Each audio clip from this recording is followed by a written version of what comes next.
We're just going to basically go over setups. You're going to see this setup. I don't know if you're going to see the tarantula. This is the female Davis penniloris that I gave Chris last week, right? Yeah. I got it over last week.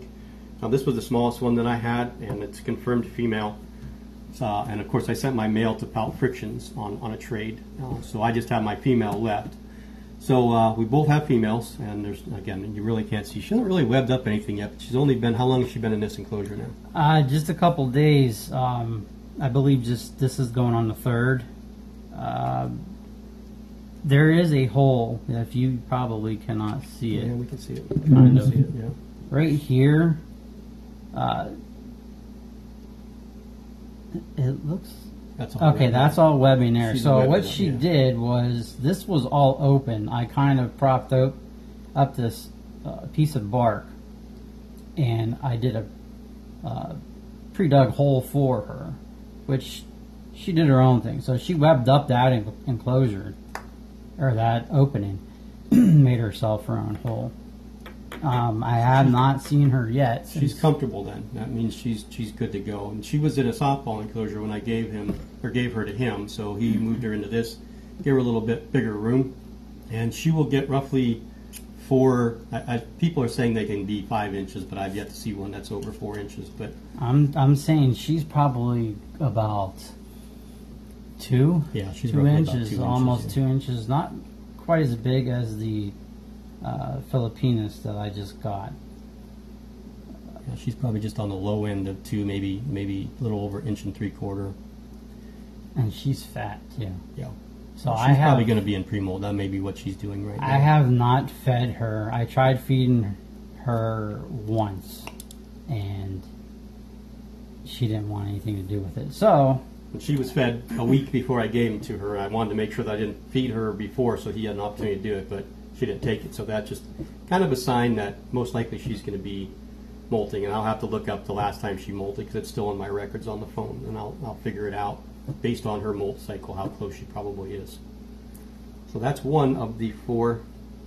And again, this is the medium size Exoterra breeding box. Again, it's got this side that you can open up for feeding, and of course the sliding lid. I like these. I wish they would make them in 2 smaller sizes. Yeah, that would be great. Size about the softball enclosure would be really nice. And you can also modify this. If you guys have watched Tom Moran's videos, he uses these too on some things and some other things that are similar to this. And if he has a humid species in here, what he'll do is he'll block off the vents in certain spots, like these vents here, and just leave the top ones, or block off the top ones and leave some of the side ones. So you could put tape on the inside, or you could, however you really want to close them off. I've also done stuff with like screening on vents that are too big.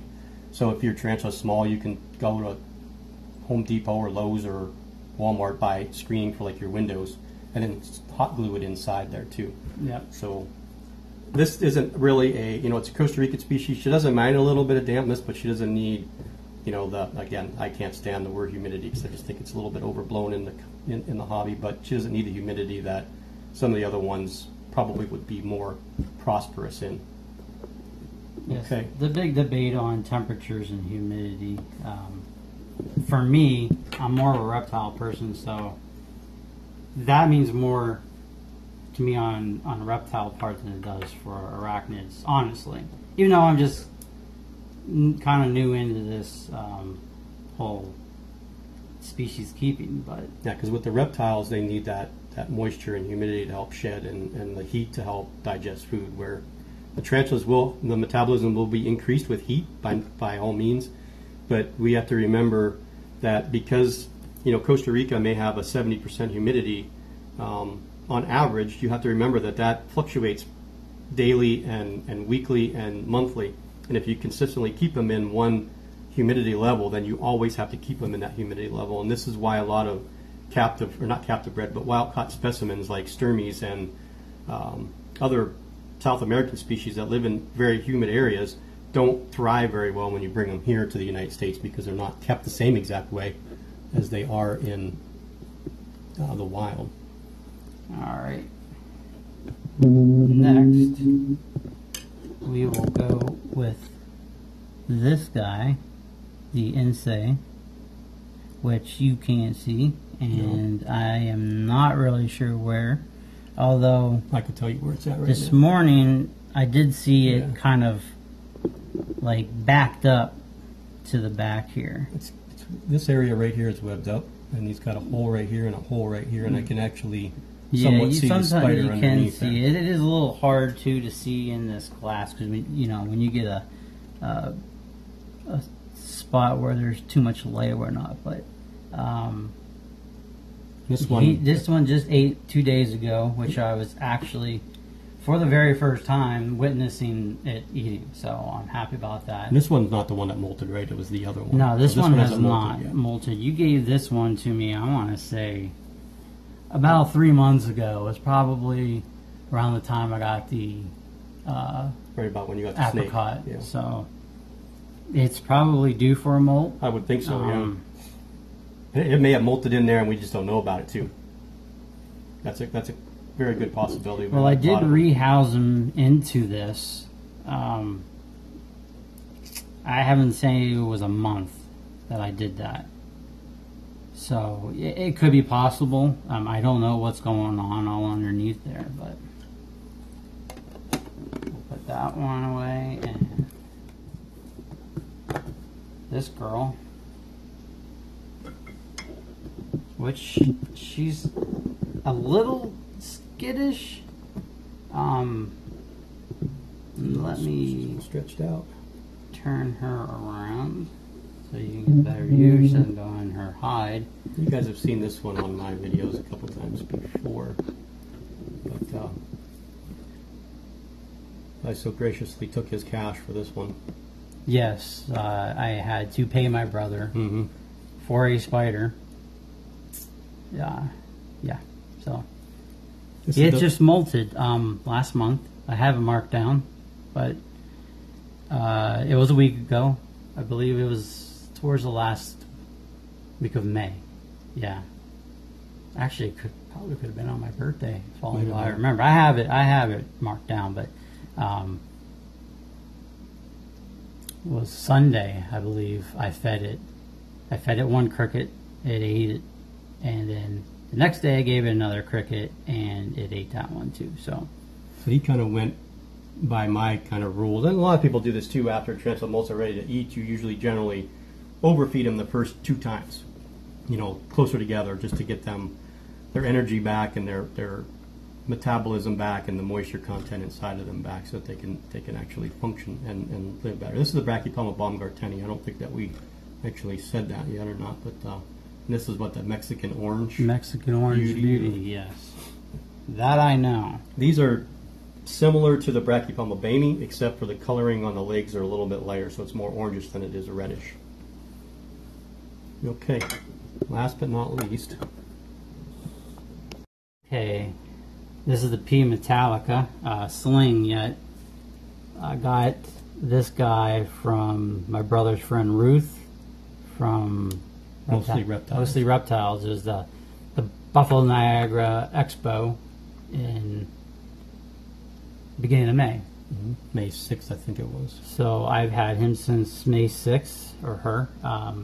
Does have a leg missing in the back, one of the back legs, but seems to be okay. Hopefully next molt they'll get it back. It'll come But back, yeah. when I got these containers, I did move it into one of these. I haven't had any problems with them. Been feeding them fruit flies, but yesterday for the first time I gave him, it was probably a little bit bigger than a pinhead cricket, and he just devoured it. So I'm good with that. And you can see, if you guys can see, you can see the spiders right here, and you can tell that it was fed because it's kind of plump there. So that's a recent feeding, or you would think if you haven't fed it in a while that it's getting ready to molt, and that's indicative of Poecilotheria species. As they get long, so their abdomens kind of elongate, and then they get shiny. They don't get bald patches, of course, because they don't have urticating hair, but you will see the bottom of them look more shiny and more round than it is long. Well, not really round, but longer, like a football. That's generally, you can tell when they're in pre-molt. And he named this one actually, right? Well, I kind of jokingly named it Lars, you know, obviously because Metallica, but it could be a Larza. Yeah. Don't know if you can see him down on the bottom if you get a close up. Yeah, Not very much blue. He's fuzzy looking. So and they'll get blue around the 1.5 inch, 1.75 inch mark. They'll start to show like a grayish blue. Around the 2 inch, 2.25 inch mark, you'll start to see those blues come in a little bit more. That's when you get the blues, you'll start getting the yellows. Yeah, if you kind of get in the right light, he looks a little grayish. So This and a lot of them also, people don't understand this, because there's not two forms. People keep on saying there's a dark form and there's blue form, and that's not true. A dark form is nothing more than a generally older female, and they will generally go from that beautiful blue to a black. And I actually think I like them better as the black. I mean, the blues look really nice with the yellow, but I think the black and the grays that they have in there look really, really cool, because the black is really, really dominant in them. But not all of them do that. Some of them just kind of gray down. And of course, males, they will lose that blue and when they mature and go to a dingy brownish, grayish kind of colored spider. Well, let's just hope then it's a Larza. Yeah.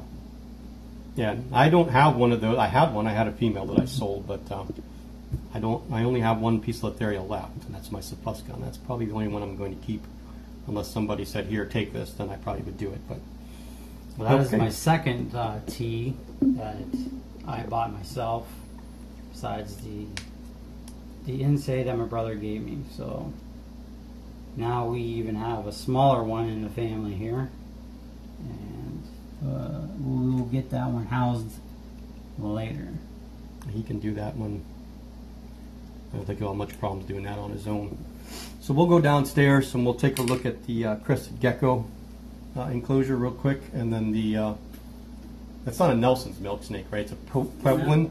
Apricot Pueblan. Yeah, apricot Pueblan is the common name for it. Like I said, I'll look up the actual scientific names and put them in the descriptions down below for the gecko, and then the snake and the chameleon. I think we got all the other scientific names down for everything else. So, okay, we'll get downstairs and wrap this up. Milo, what? You don't want to look up because you're on camera? It's like you know. Lampropeltis triangulum. There he is. There, Milo, sit. Sit. Milo's a good dog.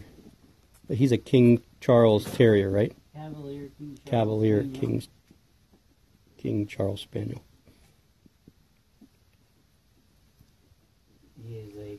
He's a big baby. Cavalierish, kingish. This is another thing that Chris picked up when we were in Buffalo. If you could see there, this is oh god, I had one of these and I can't remember. It's something Smaragdinus, I think. Masonius. Yeah, Smaragdinus mesonensis. Yeah. Yeah, this is the yellow scorpion. dune scorpion. Yeah. He's in the corner. Maybe turn around. Yeah, you can see him. See a little better there. He's had much more luck with his than I've had with mine. The one that I used to have. And here is the enclosure set up for the crested gecko, right? Crested gecko. Yeah, he's a eyelash crested gecko. You can see him there on the side. This is a bioactive. He's sleeping or trying to. He's moving actually. The light I have on this is for plants. It's to promote growth. So everything that I planted in here has grown perfectly well. I have not had anything die. Yeah, we just bought a bunch of these plants right here to plant in the front yard. Yeah. I thought they were cool looking, that purple and green. Yep. I can't remember the name of it. I can't either. Red. It's red something. But there is a golden pothos right here, which actually is not even rooted, but it is grown. There is a croton in the back, snake plant in the corner, and a umbrella plant, the Scheffela arboricola. which I know that stuff better than I do tarantulas. Don't ask me why, but Because you've had them because longer. I've had a chameleon for 3 years that has required many of those purchased. So basically, he's sleeping. I last weighed him probably less than a month ago, and he was 22 grams. I kind of sexed him on my own by placing a flashlight behind him. There is a bulge, so I am calling him a male. So I'm not really big into the namings of. I'll name him. His name's Dave. His name is not Dave. So Nobody will name their stuff Dave. I don't he's understand just why. chill right now. He sleeps during the day. Obviously, they are nocturnal. Why he sleeps on the side of the glass, I have no idea. But I've seen this thing eat, or I've heard it eat. This thing's an animal. he's calmed down. You can usually tell when he's at his cup. When I open the door, he will go into the back because I do spray the sides for him to drink water, and I will put food in his container when I don't give him his CBG crested or CGB crested gecko. So the food that I usually give him is just powdered. It's instant. You mix it with water. That is basically what they eat. It's like nectar. That's what they eat. Insects are more or less a treat, but he just seems to love them more than he likes his food. So, but when I would give him food, he would just pounce from like a foot away, and just he's like an assassin. So. Okay, let's move over to the milk snake. Okay, so here is the enclosure for the milk snake, and there's a lot of places for the snake to hide. We kind of moved everything around. We really aren't sure where it is right now. But this log, you said this log is hollow on the other end, so it likes to crawl up inside there. So maybe that's where it's at. We checked everywhere. It may be burrowed in the aspen bedding. It could be, but sometimes though moving stuff around, you'll Get them see to it move. moving. Yeah. It's not really hard to miss with the red, the yellow, and the black coloring. And this is what type of enclosure is this? This is an Exoterra. A little bit probably too big for it because it is a juvenile. Probably a little bit over a foot long, but still small. Very, very narrow. And he doesn't like to eat. Yeah. He's having problems with it, but you got to eat once, right? It's I shed. had to make it eat. Yeah. I had to force feed it. I'm sure it'll come around. I don't know a bunch about snakes other than the ones that we used to catch when we were kids, and I don't think those ones ever lasted long anyway because we never knew what to feed them. But, those are your normal northern brown snakes and the garter snakes that we would catch around the area. So, all right, let's get to the showcase. This guy coming up is my favorite little guy because we hung out on Memorial Day for about an hour out on the deck. Go ahead. I said I don't really name things, but I named this one right off the bat. And I knew he was a male. This is a panther chameleon. He is an ambelobe, I believe. I got him from canvaschameleons.com. That's in Reading, Pennsylvania. Really great place. Really good guy to work with. I got him probably when he was only about 4 months old. So we're going on. He's about 3. And I named him Kimbo from the MMA Kimbo Walker. Kimbo Slice. Oh, Kimbo Slice. Because Who's Kimbo Walker? I don't know, but he right off the bat, all he wanted to do was kick my ass. Tried to bite me. He was a pain in my butt. I could not hold him. I did not want to hold him. It's taken 2 years now for him to actually trust me enough that he will come onto my arm. He will come to the opening in the cage. Now he's descending, and usually he stands at the front. I will spray water in his mouth from the water bottle because that's what he likes. Yeah. So what I did here is I just redid this. This is a DIY cage. I got it off eBay. Actually, from the seller is DIY custom cages. This is 24-24-36, which he could probably go into a 48. So the problem that I had with him was climbing on the sides of the cage. Now, he's too big, too old for that crap. And it's extremely annoying. So I took everything out and I gutted it out. Everything I had in here was mostly just tied to the side. Like if you see these vines here, I used floral wire, which is really great for feeding it through the small holes of this cage, and then twisted it in the back. And there you go. So that is a secret tip for screen cages on how to hang things, as long as they're not extremely heavy, because they will tear. So anyway, Hobby Lobby, birchwood. I got 3 pieces of these for $13. I got 2 stacks of them. The last one I just got was half off deal. So what I did here was I took 2 dowel rods, and they're pretty tight up here, but I put a pin to hold them, and I basically use these for anchors and tie wrapped these pieces on, and I tried to go in many different directions as I can, and so far it's worked out pretty good. I have 2 Sheffield Agricola plants in the back, which is good for humidity, extremely good for humidity. I use a Exoterra monsoon mister.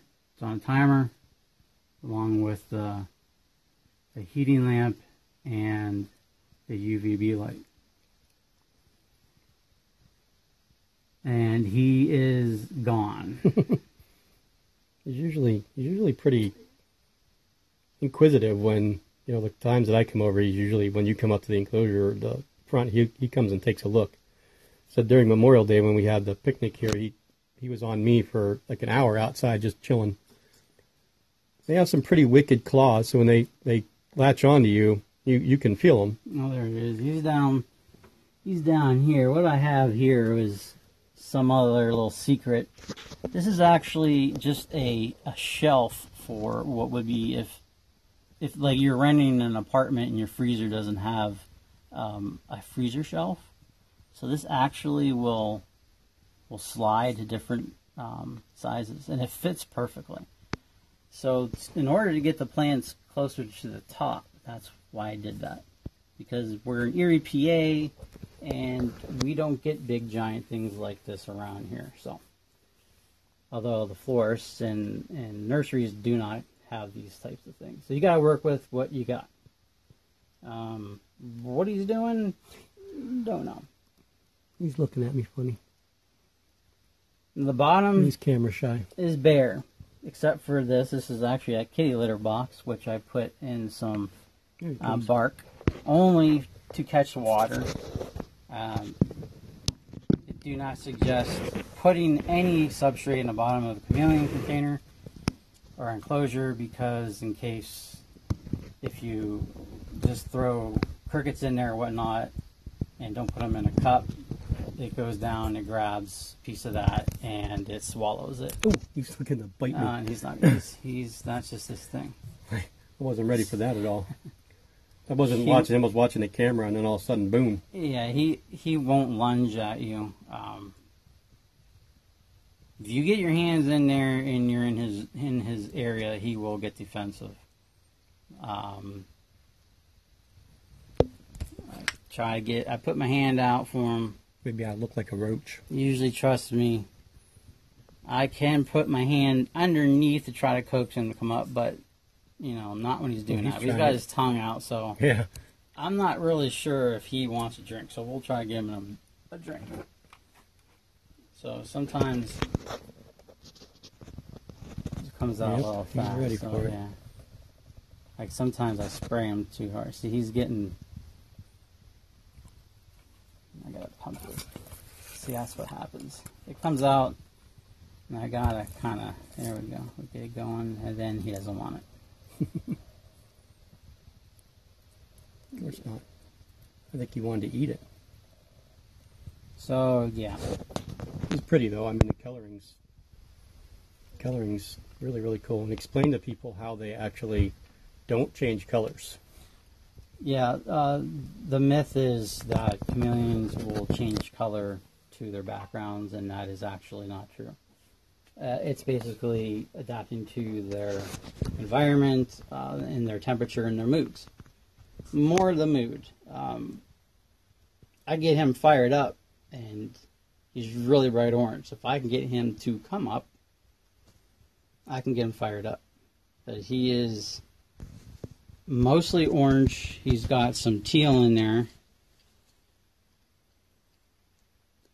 Come on.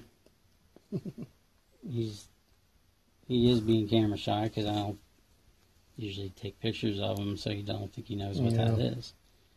So, no, I'm just. So what we're gonna do, and you guys are probably gonna. Well, we may do this part first, but what I'll do is I'll break up this video because we're probably over an hour worth of filming. I'm gonna edit a few things out, but we may do these in 2 parts. So we'll do like the unboxing as one part, and then we'll do the tour of all the other animals as another part. He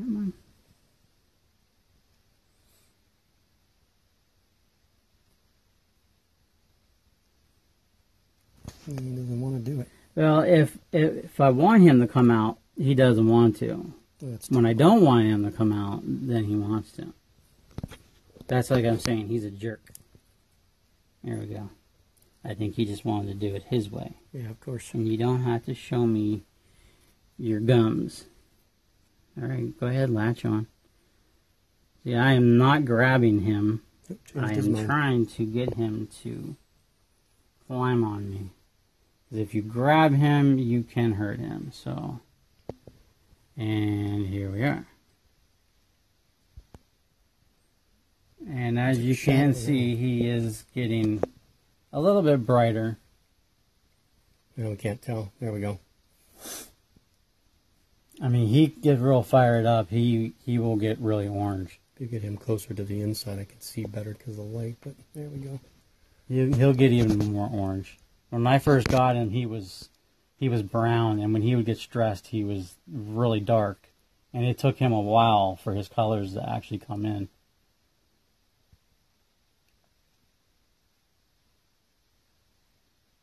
So that's the end. The animals that are here. I think that what we're going to do is we're going to move Chris upstairs, and I'm going to overtake this basement and use it as my recording studio. We'll have to get some better lighting, though. Yeah. So once again, this was something different. It was fun to work with Chris on the unboxing and getting to see everything here. I said we were going to do this before, so it was good to get it done, but it's definitely going to be in 2 parts, and I will do an intro with just me to explain that in both of the videos, so you guys know what's going on. Not that I really need to explain that now, because I would have already explained it before, but I'm talking now, and you know how I am. I don't stop. So, again, thanks for watching. Thanks for subscribing, and we'll see everybody later.